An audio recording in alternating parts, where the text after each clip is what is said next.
Inovar nem sempre é sobre novas invenções. Às vezes é sobre ter coragem de transformar o que já existe com mais verdade, escuta e propósito. No episódio de hoje, vamos falar sobre reposicionamento, liderança de proximidade, cultura, impacto social e visão de futuro.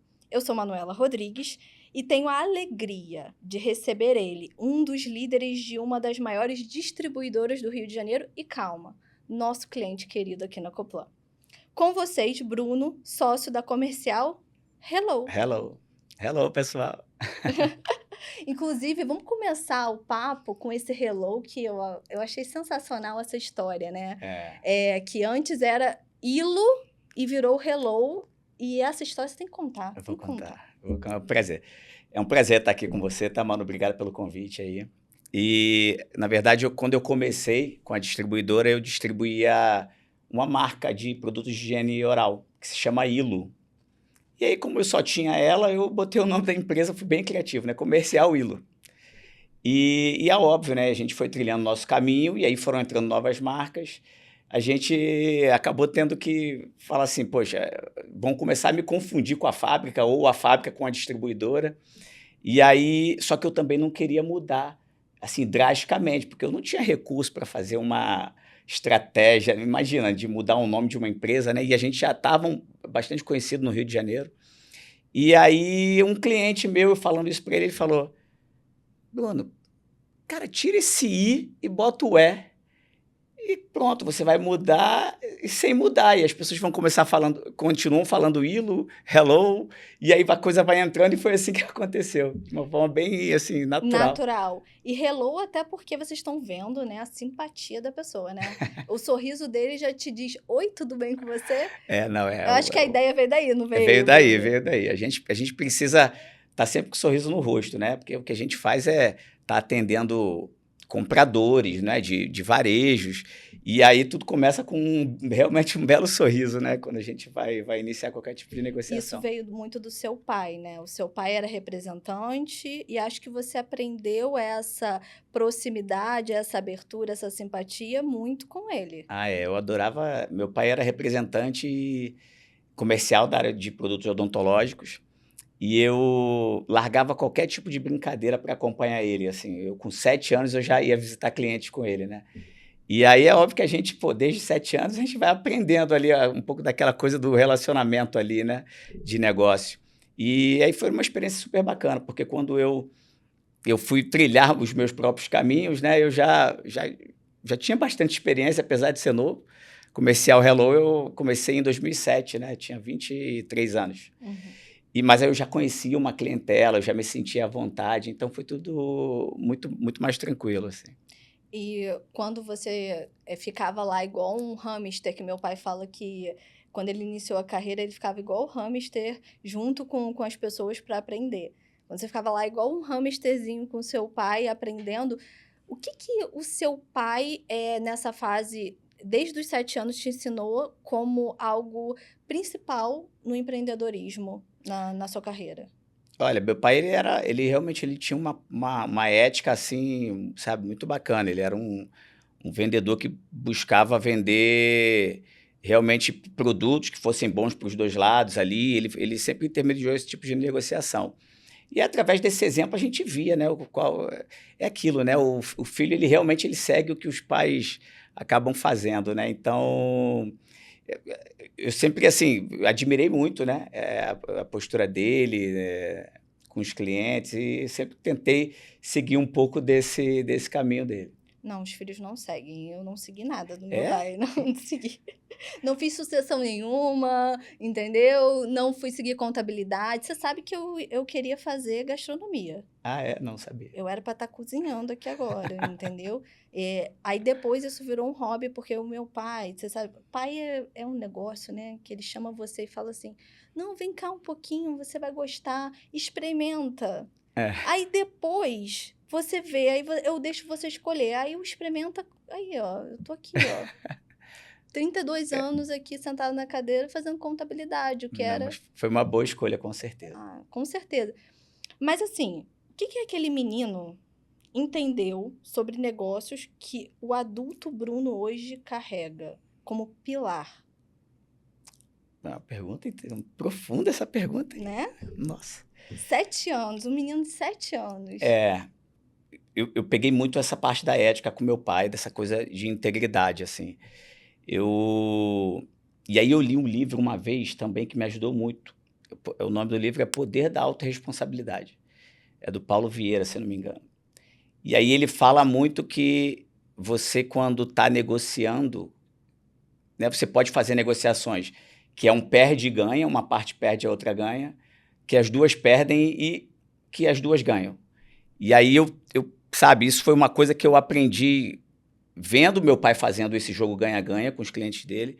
Depois eu me autoafirmei lendo esse livro e assim, eu começo a aplicar isso na minha vida e é impressionante como, de fato, essas coisas funcionam. A gente numa negociação, está tentando entender a perspectiva do cliente, a gente também passar as nossas, né, talvez as nossas fraquezas ali, ou o que a gente precisa melhorar, o cliente se sente mais à vontade, e aí a negociação ela acaba fluindo muito bem. Mas, assim, ética, integridade, isso é uma coisa que eu assim, eu realmente tento ser o máximo possível, sabe? Isso traz Sim. frutos. Mas isso, o Bruno sempre me demonstrou em toda a nossa relação, né, como parceiros, esse seu lado de ética, integridade, e isso vem muito da minha jornada empreendedora. Eu sempre falo pro pessoal da Coplan, sejam honestos, mesmo que tenham errado. Falem que errou, porque tá tudo bem, todo mundo erra. A gente erra todo dia para a gente poder aprender e ser melhor. Então, sejam honestos com o cliente, que ele vai entender do outro lado o que está acontecendo. E essa ética, eu acho que é o princípio de tudo do que a gente constrói na vida, né? Cada escadinha, da onde a empresa vai chegar. Acho que você viveu muito isso na jornada empreendedora também, Sim. né? E quando a gente negocia, eu gostei do que você falou, porque não é só o nosso interesse. O outro também tem um interesse.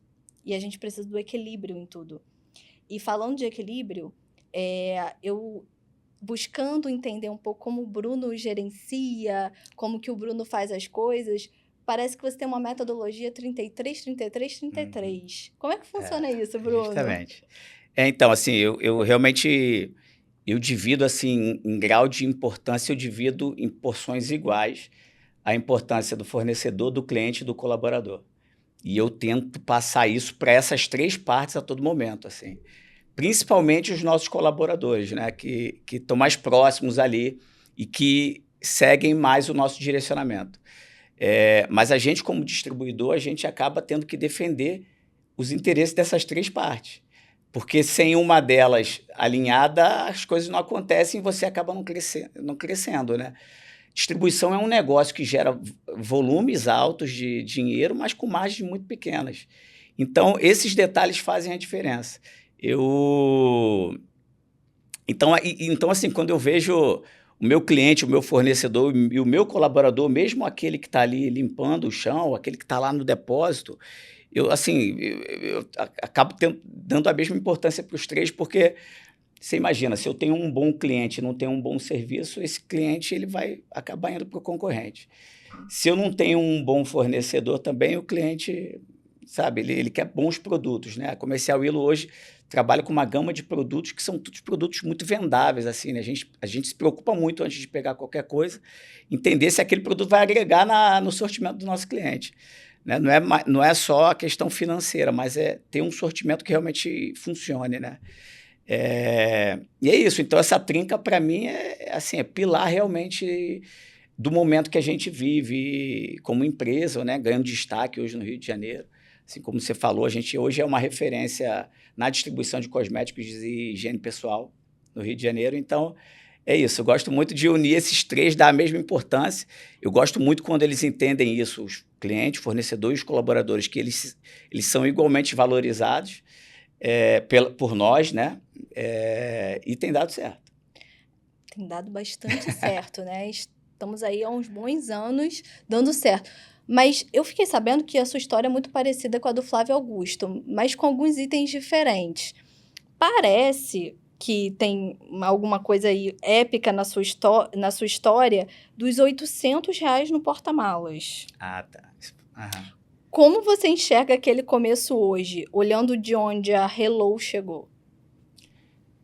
Não, o que eu enxergo é que, assim, a gente vai fazendo as coisas sem nunca imaginar onde a gente vai chegar ou pode chegar, né? Porque quando eu comecei, e essa história é interessante, porque essa empresa de higiene oral, o dono dela, vou contar rapidinho, tá? Claro, não, você pode Esse contar à iniciozinho. vontade, porque eu tô adorando essa história. O dono dessa empresa tinha chegado ao meu pai, que era representante comercial.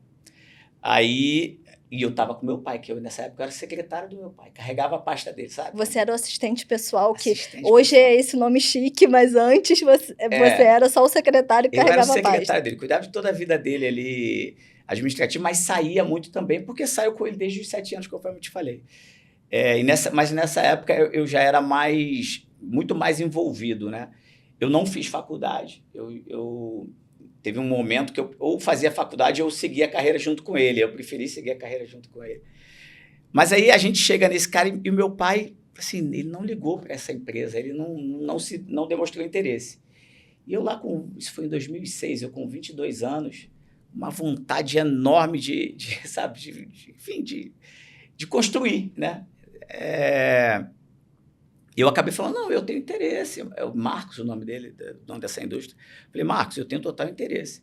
Meu pai parece que só foi para o jantar mesmo, porque a conversa ficou entre eu e Marcos ali. E num determinado momento o Marcos fala, mas ó, Bruno, eu estou buscando alguém para fazer distribuição, não é representação. Apesar de eu ter chegado no seu pai, mas o que eu queria propor para ele era que ele montasse uma distribuição. E meu pai, por coincidência, a empresa de representação dele era representação e comércio. Eu falei, não, mas a empresa do meu pai, ela pode ser usada também para fazer comércio. Então, eu vou começar com ela. E a empresa era na casa do meu pai, né? Naquela época, né? Mano, esses escritórios, você conseguia registrar em casa. Nem sei se hoje consegue mais. Não, agora alguns... Comércio não consegue. Dependendo, às vezes, e-commerce. Né? Mas alguns dá para registrar sim. Então, e você era a Paula, o Roberto, porque tem gente que começa a carreira e falava, eu vou passar para o financeiro. Aí você era o Roberto do financeiro também? Não, eu comecei assim, para você ter noção. Aí fechei com esse cara, ele me mandou R$ 800 em produto. É uma cifra que eu lembro assim até hoje. E aí ele perguntou assim, eu perguntei para ele, Marcos, tá, mas beleza, a gente vai fazer, tem como fazer, mas eu não tenho dinheiro. Eu não compro e vendo nada. Ele, não, eu vou te dar, começa a dar 45 dias para os teus clientes, que eu vou te dar 60, a gente vai encaixando no início, se você precisar. Assim, o cara foi muito bacana, assim, coisa de Deus mesmo, né? E aí eu comecei, eu lembro, peguei esses R$ 800, botei na mala do carro e continuei com as representações, eu e meu pai, mas em qualquer oportunidade eu falava, ó, eu tenho um fio dental aí na mala que eu já posso te entregar e tal, depois eu te mando a nota, aquela coisa bem arcaica. E foi assim que começou. E aí, nesse primeiro momento, eu fazia compra, eu separava, emitia a nota, que no início mesmo, não ainda era a nota de mão. De mão. E eu peguei essa época ainda. Não vamos revelar nossa idade aqui, por favor, tá? Não, vou ficar quietinho. Então, foi assim. Então, e aí, voltando à sua pergunta, eu me considero um cara assim, muito sortudo, porque eu consegui ter pessoas que agregaram muito. Você imagina, minha primeira equipe comercial foi com uma representante comercial que me conheceu. Você imagina, ela acreditou em mim, uma empresa desse tamanho, começando numa casa, ela acreditou e começou a trazer vendedor. E, ó, Bruno, vou te apresentar esse cara aqui. Cara, assim, na boa, assim, né? Querendo ajudar, vendo ali a minha vontade e tudo. Então, eu contei com muita gente boa. Aí você tem um pouquinho de sorte também no negócio. Por exemplo, eu quando comecei, eu já comecei com a cultura, porque naquela época existia uma facilidade em sonegação. Uhum. Mas eu sempre comecei, mesmo com aquela notinha de mão, eu registrava tudo. Né? Emitia todas as notinhas lá. E aí chega num momento, acho que em 2008 ou 2010, entra a nota fiscal eletrônica. 2008. E aí, em 2012, entra a substituição tributária no Rio de Janeiro, e aí, mas eu já estava naquele movimento de pagar imposto, eu não tinha sonegação, e isso também, para mim, foi uma vantagem, porque eu escutei depois, ao longo do tempo, muita gente que na nota fiscal eletrônica teve muito problema, na ST teve muito problema, que eram pessoas que sonegavam bastante, e aí essa coisa da sonegação foi reduzindo. Mas a gente não, a gente já estava nesse caminho, e foi tudo muito orgânico, Manu. Assim, contratando uma pessoa aqui, preciso de mais alguém na separação, contrata ali. E eu tenho uma coisa também que é muito interessante, porque, conforme eu te falei, eu comecei em 2007 e até 2014, olha só, foram 7 anos, eu não mexia no dinheiro da empresa. Eu vivia das representações ainda, eu fazia essas duas coisas. E só a partir de 2014 que eu larguei tudo e falei, não, vou me dedicar. Agora deu certo aqui, né? Tenho certeza que eu vou conseguir tocar. Justamente. E aí vou me dedicar. Nossa. Com umas 50 vezes vontade de desistir. Umas 50. Mas isso, né? Tem dia que... acho que empreender é uma disciplina, né? Você precisa realmente... Todos os dias acordar, igual você ir para academia. Todos os dias você tem que acordar e você sabe que é chato, que, nossa, eu tenho que ir para academia, mas você tem que persistir naquilo porque é pelo seu bem. É igual empreender. E o empreendedorismo, ele vive oscilações, né? Você primeiro tem o caos para depois você vir a bonância. Então, em vários momentos, eu acho que não só até o ano de 2014, que você pensou em desistir várias vezes, como pós-2014, você deve ter tido vários momentos ali de caos que você falou, cara, vou jogar tudo pro alto. Eu costumo falar assim, quando a pessoa pede conselho sobre empreendedorismo, eu falo, quantas vezes já pensou em desistir? Não, ainda não. Então você ainda está no caminho, relaxa, que você ainda vai dar vontade de desistir. Você vai dar vontade de desistir mais umas 2 ou 3 vezes. E quando parecer que o negócio não anda, é aí que começa a mudar. Sim. Que se você persistir, quando você perceber que a coisa parece que não vai acontecer, talvez é aí que seja o... Porque comigo foi assim. Como eu te falei, eu tive vontade de desistir várias vezes, mas continuei persistindo. E quando eu pensei assim, essa é a última vez que eu vou tentar, é impressionante, a coisa não parou mais de dar certo. Sim. Aquela coisa que estava empacada, muita dificuldade, as coisas começaram a acontecer. Não sei se Deus testa a gente para falar assim, deixa eu ver se você merece isso mesmo. Não, e às vezes assim, vai com medo mesmo, meu filho, vai com medo que vai dar certo, o medo vai ser o catalisador para o sucesso para você. Eu estava até comentando no episódio anterior aqui, que a gente estava gravando, que quando a gente veio abrir a filial da Coplan em São Paulo, a Jéssica virou para mim e falou assim, cara, você é muito maluca, mas eu tô com você. Bruno, a gente não tinha um puto pra abrir. Um puto! E aí eu falei assim, cara, o que a gente vai fazer? A gente vai fazer uma puta obra de milhões aqui em São Paulo do nada. Quando eu olhei a sala não tinha um piso, não tinha um ar-condicionado, tava no cimento. Eu falei, meu Deus do céu, a gente não tem dinheiro pra fazer isso aqui. Foi a gente assinar o contrato de locação do espaço que começou a dar certo. E aí eu tenho um mentor que ele fala assim, cara, cria o problema que a solução vai vir. Você sente que é assim no seu dia a dia, empreendedor, que o que move a gente é criar esse problema pra gente trazer a solução? Sim, mesmo porque para crescer você precisa investir, igual você falou aí. E investimento, ainda mais sem você ter, ele pode parecer um problema muito grande, mas na maioria das vezes, quando é feito com responsabilidade, você vê que era o que precisava para viabilizar esse teu topo aí, aonde você estava querendo chegar. Mas isso é desafiador, com certeza. É um desafio que a gente vive todo dia, né? Empreender, não... A gente não está falando só do Brasil, acho que, de forma geral, não só no Brasil, no mundo, a gente sempre tem os nossos pontos, um olhar diferenciado, né? Quando você fala dos seus funcionários, eu vejo que você fala com muito carinho deles, né? Com apreço.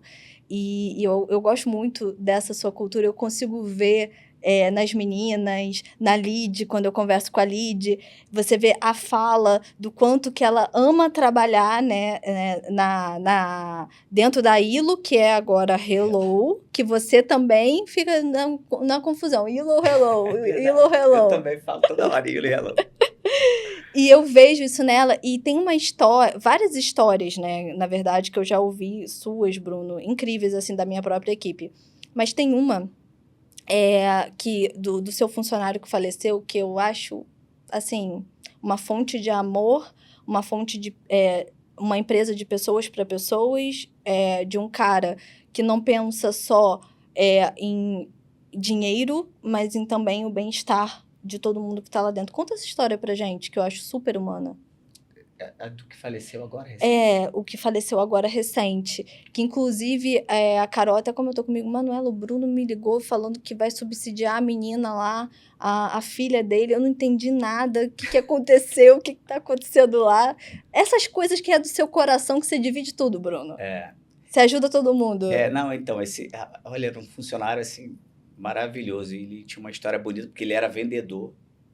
E ele lutou tanto para se tornar supervisor de vendas. Assim, ele me convenceu que estava preparado para isso, porque ele falava, poxa, chefe, me dá uma oportunidade aí. E aí eu sempre ficava assim, pô, esse cara não tem um perfil para supervisão. Ele é um bom vendedor, mas supervisão é outra coisa, né? E aí ele vinha e falava, olha, eu fiz curso, eu fiz o curso tal, fiz o curso Y. Quando surgiu uma oportunidade, uma vaga.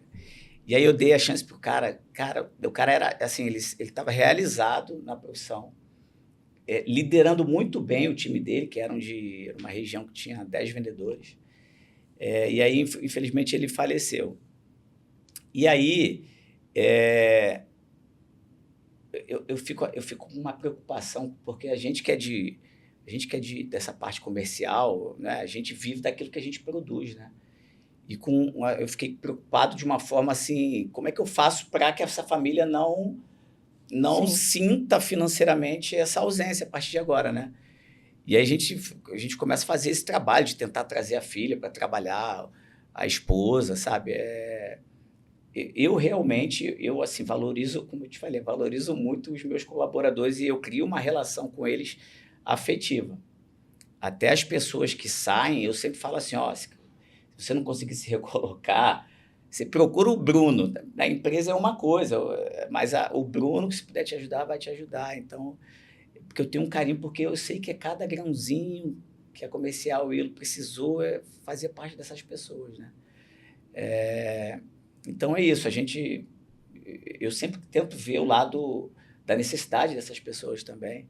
Você vê, a gente mesmo em momentos de crise, onde a gente precisa, às vezes, enxugar tudo que a gente pode, eu não mexo em remuneração de colaborador. Isso, assim, é uma regra lá, a gente não tem esse tipo de conversa. Muita gente faz isso, reduz comissionamento, vamos reduzir aqui porque o concorrente está vendendo muito barato. Cara, isso para mim é inegociável. Eu quero que esse pessoal esteja sempre muito motivado, não mexo na remuneração deles. E é isso, e a gente tenta demonstrar através do respeito, do carinho. É engraçado que, às vezes, tem umas briguinhas lá dentro, aí eu escuto as pessoas falando assim, pô, mas o Bruno não trata assim? Como é que você está tratando alguém de uma forma mais ríspida se o Bruno não trata, sabe? Então, é bom que o exemplo realmente acaba demonstrando que tipo de liderança a gente tem, né? Sim, eu acho muito bonito esse seu coração, a forma que você trata todos. E dá para sentir o amor no dia a dia, no que eles transmitem, na forma que eles se comunicam, em tudo. Inclusive, a Lid até participa de eventos junto com a gente. Eu acho que é um carinho tão grande, né? Essa conexão. É importantíssimo. E falando um pouco de momentos difíceis, na pandemia, ao mesmo tempo que foi ótimo para você, algumas coisas aconteceram no meio do caminho na pandemia, né? Por você estar envolvido na parte de higiene, toda a parte essencial, ao mesmo tempo que foi maravilhoso, tiveram ocorrências na pandemia que te geraram bastante aprendizado. Conta um pouco disso pra gente. O quê? Eu acho que tem coisa aí, ó. Teve alguma compra que você tomou um calote? Nossa, Manu, Tá por que vendo? você lembrou isso, Manu? Tá vendo? Quando Tá você vendo tão tem bem uma você boa lembrar disso. contadora na vida, você lembra de tudo. Você puxa assim, ó, lá do fundo do baú, assim, ó, sabe? Entenderam? Tem coisa que você sabe mais do que eu, hein? Tá vendo Tá como que eu conheço antenadíssimo. sua empresa? Nossa, é verdade. Caramba, foram momentos difíceis, assim, porque começou a pandemia, aí eu perdi meu pai em 2019, em dezembro, no dia 24 de dezembro de 2019. Nossa, e aí, que data, hein? 24 de dezembro. E aí você já sente, né, que meu pai era aquela referência, uma pessoa que eu amava muito. E aí tá. E aí logo depois vem a pandemia, porque acho que foi em março de 2020 que começa a pandemia, Sim. mas a gente já começa a ouvir falar ela em dezembro, em novembro, já em né, 2019. janeiro. E aí, cara, me surge um cara que me liga dizendo que aí começa a necessidade de produtos de asepsia, né, álcool, máscara, essas coisas. E aí me liga um cara referenciado através de uma advogada minha. Ô, Bruno, parece que o cara tem uns lotes aí de produtos. Aí, enfim, não era golpista. Vim aqui em São Paulo, perdi uma grana preta. Aí você começa a pensar, cara, acabei de perder meu pai, agora estou perdendo dinheiro, será que eu estou fazendo a coisa certa? Eu até cheguei para o meu braço direito, que é o Rômulo, que é uma pessoa que me acompanha desde o início, foi um dos primeiros funcionários. Eu falei, Rômulo, eu acho que eu estou fazendo mal essa empresa. Eu vou querer sair da gestão dela, cara. Vai tocando aí, porque... Ele, não, Bruno, não é assim, calma, relaxa e tal. Eu sempre tive O Rômulo é uma pessoa... Você conhece o Rômulo? Conheço. É uma pessoa muito importante no negócio, porque ele tem uma visão de como se fosse um sócio do negócio. Ele realmente também valoriza muito o crescimento dele através da empresa, né? Então, é sempre muito grato. Mas aí eu tive esse golpe, eu tive outro, cara. Foram dois... não, o outro golpe foi da China. Mas esse já não foi na pandemia, não. Mas, enfim...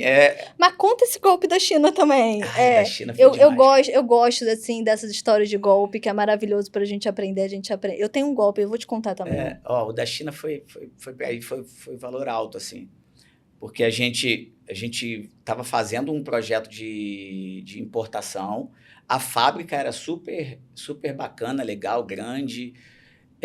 E aí, os hackers, eles interceptaram os e-mails que eu tinha entre a fábrica, e no dia que foi feito a invoice para a gente pagar a entrada, de alguma forma eles conseguiram botar um e-mail muito próximo, eles conseguiram represar o e-mail verdadeiro, criaram um e-mail muito parecido, mudando um detalhe, uma letra ou outra, e colocaram uma invoice com os dados... Com os dados... Com o Swift lá, os dados da empresa de fraude. Então, assim, a gente imaginou que esse pessoal estava acompanhando a negociação desde o início. Uma negociação dessa, até você chegar no produto certo, demora 1 mês, 2 meses. E aí a gente fez o pagamento e descobriu que tinha ido para a conta dos impostores lá. Nossa, não Foi acredito. horrível. E o que você fez depois disso para não acontecer? Aí a gente... Nossa, o bicho financeiro lá, tadinho das minhas meninas lá. Porque elas ficam hoje com um pavor.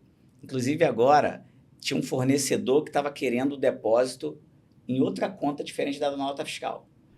Aí a gente já tinha proibido, a gente sempre vai conferir o CNPJ e não se deposita. Dá uma olhada lá, se for Pix, se o CNPJ bate. E aí o cara quer numa conta diferente. Aí a gente fala, não. Aí ele, não, mas pode fazer. Eu falei, não, eu não sei, vai trocar esse e-mail aí, né? E aí a gente investiu ali em segurança, né, da parte de informática ali. A gente tomou algumas precauções e, graças a Deus, a gente já teve tentativa, mas a gente conseguiu identificar. Aquele dinheiro não recuperou, Não. Nem numa negociação lá com o pessoal da China? Não, porque o chinês parece que ele não quer devolver o dinheiro, do banco chinês, né? Uhum. Porque a gente alertou a tempo, o dinheiro ainda estava bloqueado, só que nem o Itaú quer se meter nisso, nem o banco chinês quer. Ou seja...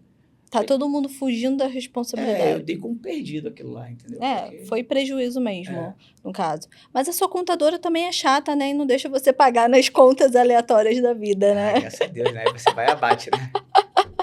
Você botou como perda, Amanda, foi? A gente bota como perda lá financeira, né? E aí a gente consegue tentar chegar pelo menos no equilíbrio de 33 para você de alguma forma.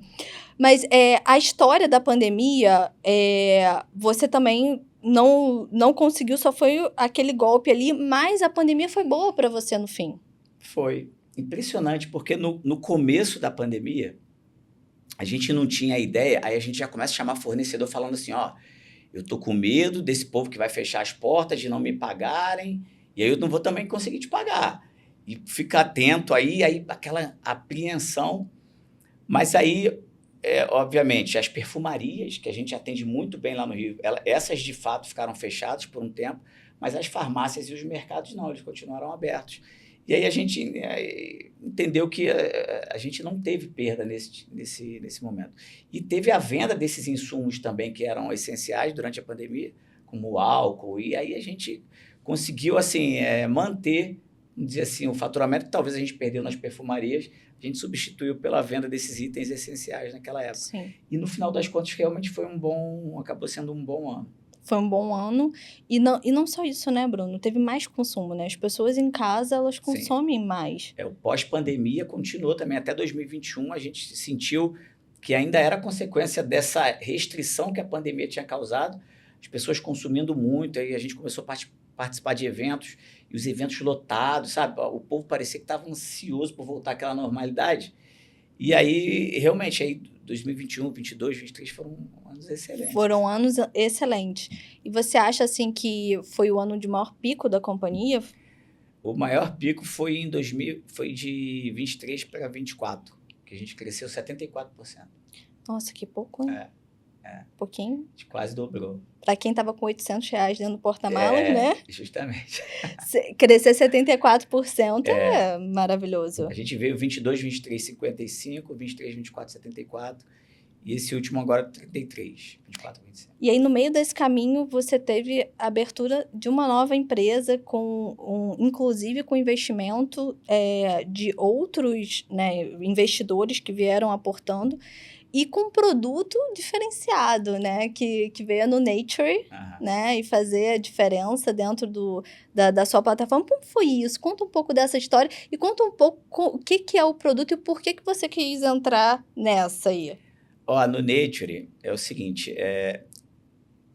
primeiro eu vou começar dizendo que eu soube em 2019, eu soube que estava sendo discutido a aprovação de uma regulamentação, uma RDC na Anvisa, que ia permitir a comercialização de canabidiol, o CBD, para fins medicinais em farmácias, porque até então ele só era permitido a venda em importação direta. O médico receitava, aí o paciente tinha que fazer uma importação direta para receber isso 3 meses depois em casa, 1 mês depois em casa. Existia já uma demanda, mas não existia uma regulamentação. E aí, sabendo disso, eu conheci algumas pessoas aqui no Brasil. Por que a gente não monta esse negócio? Aí mandamos uma dessas pessoas aos Estados Unidos para participar de uma feira, porque lá já era muito disseminado, né, o canabidiol. Nossa, não só o canabidiol, né? Porque lá é disseminado até o de THC, o de uso recreativo, gostei. Os deltas lá e tal. E aí essa pessoa conhece lá algumas empresas, ela vai na empresa que tinha ganhado o prêmio de melhor qualidade em CBD em 2018, a feira foi em 2019, né? E aí ele apresenta esse projeto, está acontecendo esse movimento no Brasil, provavelmente vai ser aprovado. A gente está buscando alguém que tenha capacidade de produção, porque o mercado do Brasil, né, tal. E aí esse pessoal gostou da ideia e a gente formou uma joint venture, onde eles seriam responsáveis pela fabricação, pelo plantio, porque eles são donos lá de uma plantação enorme, eles já fazem isso há muito tempo, com muita qualidade, e eles ficavam responsáveis por produzir e a gente, aqui no Brasil, é responsável por distribuir, né? Assim como você contou a história que alguma pessoa participou de reuniões para definir, que ajudou a criar. Você contou uma história agora sobre isso. A gente participou disso com a Anvisa também. Foram mais de 100 reuniões, porque a Anvisa também não sabia fazer esse negócio, essa regulamentação. Ela estava buscando também informações para criar uma regulamentação, né, a mais perfeita possível. E foram centenas. E aí o nosso foi o primeiro produto importado com autorização de comercialização. Essa autorização sai em 2021. E aí a gente começa, enfim, entrando nas grandes Vocês foram o primeiro do Brasil? Então, a gente tem uma empresa hoje chamada Praia Dona Dulce, que é nacional, que faz um produto CBD isolado. É um tipo de canabidiol. O nosso foi o primeiro full spectrum, que é o óleo de uma forma bem... Ele detém todas as propriedades da planta, vamos dizer assim. O isolado, ele isola o CBD e só entrega o CBD. O nosso não, traz um que se chama-se de entourage, né? Os vários CBD, CBG, CBA e CBH, juntos eles têm muito mais eficiência. Então, esse foi o primeiro. E aí, nas farmácias, em 2021, ou tinha esse isolado da Praia Dona Dulce, ou tinha o full spectrum da No Nature. Ou seja, vocês vendiam o top do top do top, e naquele momento vocês eram o primeiro. E ainda ajudaram na regulamentação junto com a Anvisa. Sim, porque você imagina, a Anvisa ainda não tinha passado por uma regulamentação onde ela tinha que envolver fabricantes americanos. Aí você tinha lá a questão, mas o CBD é o DEA ou é o FDA?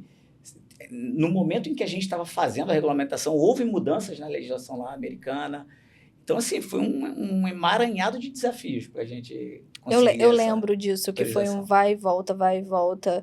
E a confusão que foi essa joint venture pra gente contabilmente, socorro Deus, né? Literalmente, né, Bruno? Em boas mãos. Mas depois a gente resolveu o case, que virou um case de sucesso, né? Sim. E até hoje, como que ficou isso depois de ter passado toda essa turbulência, e como que tá hoje esse negócio que foi um dos primeiros no Brasil?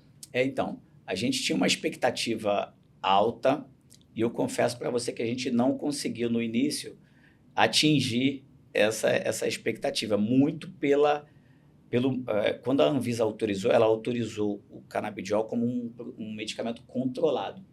Apesar de ele não ser um medicamento, ele é um fitoterápico. Você imagina, é um óleo extraído de uma planta. E aí, obviamente, você precisa... Não era só você colocar isso nas farmácias. Você tinha que gerar a demanda disso nos médicos.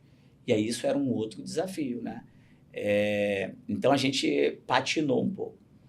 E aí, o que aconteceu? A gente fechou uma parceria com uma grande empresa, uma grande indústria farmacêutica aqui no Brasil, é a União Química, e a gente entregou a distribuição para eles, porque eles sabem fazer essa parte muito bem da geração de demanda, sabe? Com aquele time de prescrição, aquelas meninas, né, que saem com as malinhas, assim, para visitar os médicos. E aí tem super bem, graças a Deus. Que tem o pessoal que tem tempo de ficar lá esperando o médico atender todo mundo, né? Para poder conseguir chegar lá naquele médico. A No Nature, a gente entendeu ao longo desses anos, de 2021 para cá, que a gente é muito bom no que faz, que é fazer produto. Realmente, o nosso produto é muito diferenciado. E aí, a gente resolveu se unir com quem entende muito de gerar demanda. Sim. Que era o segredo que nos faltava. E aí, desde então, a parceria tem sido, assim, muito promissora. Mas você sabe, trazendo uma história, assim, um pouco perto aí da sua área, a CIMED, quando ela foi fazer a collab com a Fini, foi muito nesse aspecto. A Fini, ela estava procurando a CIMED, porque a capacidade de distribuição e logística da CIMED não tem o que se falar. Então, a Fini foi procurar a CIMED pedindo ajuda em relação a isso. E aí, a CIMED virou e falou, cara, vamos fazer um bem bolado aqui, eu tenho um produto aqui que é o Carmed, que o Carmed, ele nunca foi um produto number one de prateleira nas farmácias, né? Você sabe mais até do que eu. Era sempre o Nivea, né? Outras marcas ali que eram espetaculares. E o Carmed, ele nunca chegava ali naquele ranking. Até que quando isso aconteceu, se eu não me engano, foi 2017, eu posso estar muito errada nisso, tá? Nas datas aqui, mas em 2017, a Fini chegou... E eles falaram assim, não, vamos fazer uma collab, vamos lançar um Carmed Fini, e aí a gente entra aqui para fazer o equilíbrio das contas, eu faço sua logística, você entra com a marca da Fini para eu poder fazer toda essa parte de brand, né, do novo Carmed, e aí a gente entra nesse rateio aqui, um ajuda o outro. E aí a Carmed virou um dos principais produtos da CIMED hoje. E a virada de chave foi essa jogada com a Fini. Não sei se você sabia dessa história. Sabia. Então... Eu acompanhei, porque é um case muito diferente. O que a CIMED fez em gerar desejo colecionável das pessoas, de um produto que é o que você falou, no canal onde eles atuam, era insignificante. Se você pegar o share de protetor labial numa farmácia, você vai ver que é 0,000. Mas o case foi uma coisa tão, assim, realmente tão criativa, o negócio foi admirável, né? Sim. Realmente eu vejo assim, esse case da CIMED e eu bato palma. É porque ele virou quase um Labubu, né? O Carmed, ele anda pendurado na bolsa das Isso mulheres, aí. entendeu? Justamente. Eu não sou esse tipo, mas tem sempre um Carmed dentro da minha bolsa, entendeu, Bruno? Eu não sei como é na sua casa. As suas filhas, sua esposa anda... Coleciona, né? Coleciona? A minha filha... Porque, né, eu não sei se você sabe disso, mas entre o público, esse público mirim aí, é uma febre máxima, porque elas querem ter todos os modelos. Lançam elas querem ter, sei lá, 20, 30 tipos de Carmed diferentes. Ainda bem que você é do ramo, né? E tem os contatos, pelo menos, para ganhar uns brindes, né, Bruno? Então, olha, eu vou te falar até um segredo. Eu adoraria distribuir CIMED, mas eles têm uma distribuição tão bem feita que não sobra espaço para distribuidor, sabe? Mas realmente são produtos que estão bem hypados hoje, né? Sim. Eles lançaram agora aquela linha de higiene também com a Fine, de higiene oral, que está indo super bem também, é muito bacana. É muito bacana, né? Ver, e eles vieram... o João Adib, ele tem uma história muito bonita também com o pai, né? É uma história muito... até me emociona, assim, de tudo aqui, que eles já viveram, né? E aonde eles chegaram para ser uma companhia que, inclusive, é procurada... Cara, eles foram procurados pela logística. Que coisa louca, Bruno. É isso que você falou, a distribuição é tão bem feita, é tudo muito bem pensado, que os caras, eles são procurados por outras empresas para fazer uma distribuição bem feita, que não tem nada a ver com a linha farmacêutica.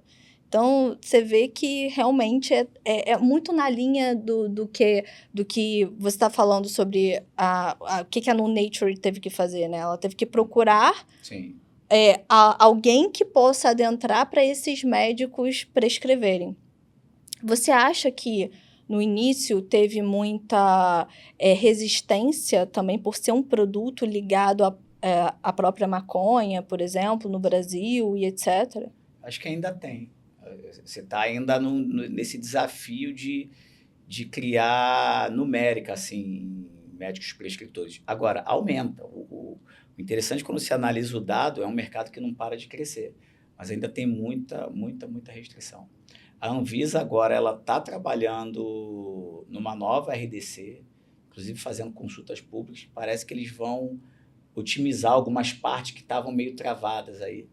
E aí a tendência com isso é que o mercado realmente ganhe mais espaço. Você não tem noção, assim, o que a gente já recebeu de depoimento de pacientes que, assim, mudou a vida com a utilização do canabidiol. Realmente é um produto muito diferenciado. A gente teve um case que até viralizou em Brasília, que é um cara que tinha sofrido um derrame, estava paralisado na cadeira já há algum tempo, e ele realmente tomando o nosso canabidiol, ele voltou a andar, ele fez um vídeo natural, ninguém pediu, e mandou para a gente lá, e emociona, né? A gente tem um depoimento também muito bonito de uma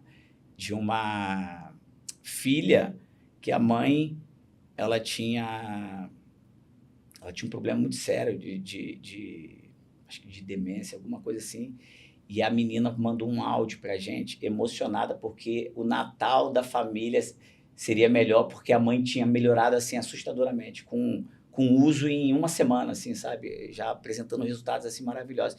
E a pessoa grata, sabe? Agradecendo, mudou a vida da nossa família nesse Natal e tal.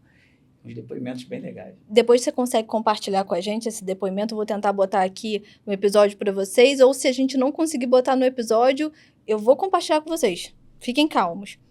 Mas voltando, Bruno, como você garante que mesmo com a empresa crescendo nesse nível aí, os valores que te formaram, como dividir doces até com os irmãos, que eu tô sabendo que você ia para a mercearia, comprava doce e dividia com todo mundo, que eles não se percam no meio do caminho. Isso é legal, porque eu sempre tive essa coisa de repartir, isso é natural. E aí a gente ganhava a mesada, eu e meus irmãos, né? Aí meus irmãos guardavam o dinheirinho deles, eles são mais velhos. Uhum. E eu lá chamava todo mundo para viver momentos de alegria na padaria. Não, eu pago o picolé de vocês, vamos embora, tá? Aí levava eles e fazia isso. E, e aí, óbvio, você perguntou como é que eu mantenho. Então, isso é natural, né? Eu fazia isso criança. Eu tenho eu tenho algo muito assim, definido de que as pessoas que estão ao meu redor precisam ganhar também, não tem jeito. Os colaboradores, a gente busca ser assim, muito justo assim, nas remunerações e nos benefícios, né, também. Isso dificilmente a gente vai perder, porque eu acho que é a junção disso que faz a empresa realmente ter gente motivada o bastante para se esforçar, porque é só com esse esforço que a gente consegue chegar nesses patamares, não tem jeito. A gente conta com as Sim. pessoas. Eu falo muito que a cada um colaborador a gente gera impacto a pelo menos mais 3 vidas. Então, se você tem 100 colaboradores, na verdade não são 100, são 300, porque você ainda tem mais 3 em casa, normalmente. Então, essa conta é uma conta de impacto geral. Não é só dentro da empresa, a gente impacta em casa também. E eu já recebi, muitas vezes, o marido me agradecendo por algo que eu tenha realizado na vida da esposa, dentro da empresa, do que os feedbacks tenham melhorado até salvar o casamento. Eu fico assim, nossa, que responsabilidade que a gente tem no dia a dia. Né? É o olhar, você olhar para a pessoa e saber que ela não está bem naquele dia. Eu acho que você também tem muito isso, né? Sim. De você olhar para aquela pessoa e, nossa, essa pessoa não está bem hoje.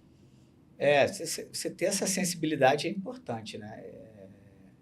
Engraçado que eu converso muito com a minha irmã sobre isso. Minha irmã também tem ela trabalha comigo, né, Tatiana? Uhum. E a gente consegue realmente, às vezes, ter um olhar que é parar e entender o que está acontecendo ali. Para tudo. Calma aí, o que está acontecendo? Onde a gente pode ajudar?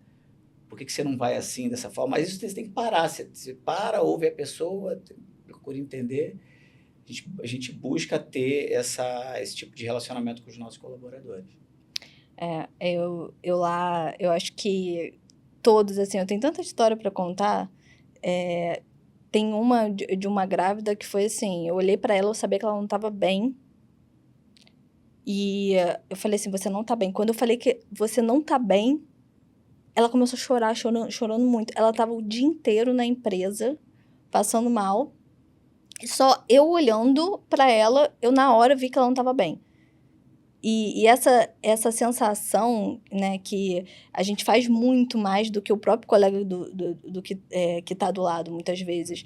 E essa busca de responsabilidade, da gente olhar para o outro com, sabe, olhar para o outro de verdade. Às vezes é uma busca de ego tão grande ultimamente que as pessoas não olham para o lado. Cara, será que meu colega tá bem? Será que ele tá precisando de ajuda? De dar o bom dia olhando no olho da pessoa, sabe? As pessoas não fazem mais isso. Eu não sei se você tem essa sensação. Sim, e eu ainda falo mais. Quando é a liderança que tem essa percepção, assim como você falou aí, quando parte da liderança, esse exemplo, né, ele ramifica na pessoa de um jeito. Tenho certeza que quando as pessoas percebem que a liderança está preocupada com elas vão se sentir muito mais partes de um conjunto ali, elas vão se sentir muito mais motivadas para tentar melhorar. Então é importante ter essa visão. E buscar crescer, né? Eu vejo, Bruno, que o seu crescimento é buscando servir, ser um líder servidor, né? Então, crescer para você é o que de verdade? Sempre servir? O que é crescer a empresa para o Bruno? Eu tenho... Enfim, eu direciono muito as minhas conquistas ali a Deus, assim. Eu sou um pouco espiritualizado nesse sentido de agradecer muito, de achar sempre que Deus tem seus 99% de culpa nesse crescimento, vamos dizer assim, né? Eu tenho uma coisa muito certa, que a Comercial Willow, ela existe e ela prospera porque ela é uma fonte de recursos, porque a Comercial Willow mudou minha família toda. Você imagina, a gente era uma família de classe média baixa que oscilava muito. Vida de representante comercial do meu pai é aquela coisa, né? Tem uma hora que tá bem, tem hora que pede uma representação, vai lá para baixo. E a família da minha mãe, eu tenho muita gente, muito colaborador hoje que é da família. E a família ela é muito agradecida pela empresa existir, por ela ter crescido, porque ela proporcionou qualidade de vida para praticamente a minha família toda, assim, da parte de mãe, inclusive, quase todo mundo trabalha hoje lá conosco. Então, assim, crescer para mim é eu continuar proporcionando esse tipo de benefício para as pessoas que estão ao meu redor, sabe? Isso realmente me dá uma motivação tremenda, assim. Por isso que você pensa em desistir e não desiste. Só pensa, só passa assim, aquele lapso momentâneo. Mas isso foi lá no começo, né? Só foi lá no começo, entendi. Agora tá tudo Hoje ótimo. não tem escolha. Não tem escolha, não dá mais. Ou é isso, né? É aquela disciplina do dia a dia, não dá para desistir agora. Mas pra gente finalizar, a pergunta-chave. Qual o maior know-how do Bruno? O maior know-how... É difícil falar isso da gente mesmo, né? O maior know-how, mas... Eu gosto muito de... Conforme eu falei lá no início, eu adoro entender as pessoas, eu gosto de oferecer soluções para elas, entendendo a necessidade delas. Sou muito claro com as minhas necessidades também, eu gosto de passar isso para todo mundo que tá em volta. Então, eu me considero bom com pessoas, assim, lidando com gente, sabe? Acho que talvez seja isso. Porque eu não me vejo fazendo nada de especial de uma parte de competência, vamos dizer assim, né? Faço o básico. Me cerco de boas pessoas, e a contabilidade é uma delas, né? Olha, de bons parceiros para assessorar o negócio. Mas assim, eu não acho que eu tenho uma técnica apuradíssima em vendas. Não acho que eu tenho uma técnica apuradíssima em nada. Eu apenas respeito as pessoas, lido bem com elas, procuro entender o que elas precisam. E assim as coisas vão acontecendo. Eu acho assim, eu vou dar até um palpite. Eu acho que o seu maior know-how é essa empatia e você procurar servir as pessoas, que um dia elas vão te dar isso de volta de alguma forma e fazer cada vez mais. A sua companhia sair dos R$800 do porta-malas para ser uma das maiores aí do Rio de Janeiro. E tem muito orgulho, né? Muito obrigada por você ter vindo. Muito obrigada por você ter contado a sua história. Que, inclusive, tinha coisa aqui que eu confesso pra você que eu não sabia não, hein? Né? E tinha outras que eu sabia mais que você percebeu, né? Bruno, obrigada. O Bruno, ele além de ser, assim, um parceiro incrível, ele é um dos clientes que moram no meu coração. Eu acho que se o Bruno me ligar meia-noite, eu tô atendendo o Bruno, sabe? Que é aquela pessoa que mora na caixinha dos especiais da vida, assim como eu tenho certeza que eu sou para você. Eu realmente me sinto abraçado pela família da Coplan, assim. Eu realmente adoro você, seu pai, sua mãe. Todos os seus colaboradores, eles realmente têm uma liderança muito bacana. A gente consegue sentir isso porque a gente é muito bem atendido, muito bem tratado. E aí, obviamente, né? É propaganda para tudo quanto é lado, né? Sempre que eu tenho a oportunidade de falar, minha contabilidade é a Coplan. Irmão, a minha contabilidade é top e tal. É maravilhoso, né? E vou te contar um segredo. A gente vai descer ali e você vai tomar um café hoje com os dois. Porque eles estão aí. Que maravilha. Eu falei assim, o Bruno vai vir. O quê? O Bruno? Pegaram até o avião, voltaram de Portugal. Ganhei meu dia. Tá vendo como que ele ganhou? Com a Roseli, muito bom. Gente, o papo aqui tá gostoso. Eu vou lá tomar meu café com o Bruno, tá? Esse episódio termina aqui, mas sigam, comentem. A gente vai falar muito mais, vai ter muito mais empresários para compartilhar a dor, os BOs e os sucessos aqui com vocês.